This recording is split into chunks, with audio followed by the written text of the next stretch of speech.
Well, one family, two separate nightmares. First, the kidnapping and murder of a young pregnant woman and her boyfriend. Then, just 5 years into his sentence, early release for one of the men serving time. News 8's Rebecca Lopez has been following this case for more than a decade now. Rebecca, you were shocked to learn, along with everybody else, that Frank Estrella was on parole living in Oak Cliff.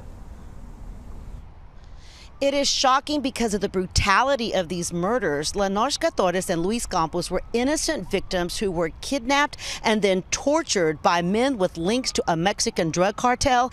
And now one of the killers is on the streets of Dallas.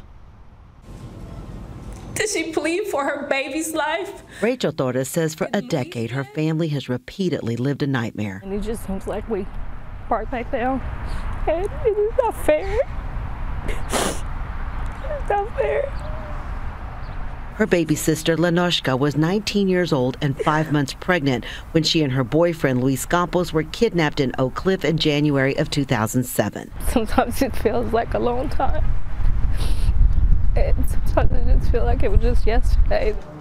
The young couple was taken to 2 different homes and brutally tortured. They were electrocuted and beaten with baseball bats for 2 days. Their remains and their baby girls were found dumped off a bridge on Dowdy Ferry Road a month later. Dallas police say the 3 killers were looking for someone else when they mistakenly kidnapped the couple. She did not deserve this. She would have been a great mother. Because DPD detectives botched some of the case, 2 of the men received a plea bargain. The hitman, Nicolas Monares, and Frank Estrella, who dumped the bodies, got only 15 years. Estrella served just over 5 years and was recently paroled. Prison officials tell us he is living in this house in Oak Cliff with relatives. It's right across the street from a school. There is no law that prohibits that. I just feel like she's never gotten justice for anything, and it's just kind of crazy that he can keep on with his life and we just stuck with memories. Lenoshka's family says they had no idea Frank Estrella was even up for parole and can't believe he was released early back onto the streets of Dallas.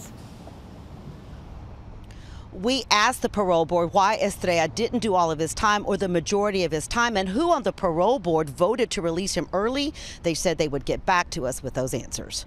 Reporting live, Rebecca Lopez, Channel 8 News.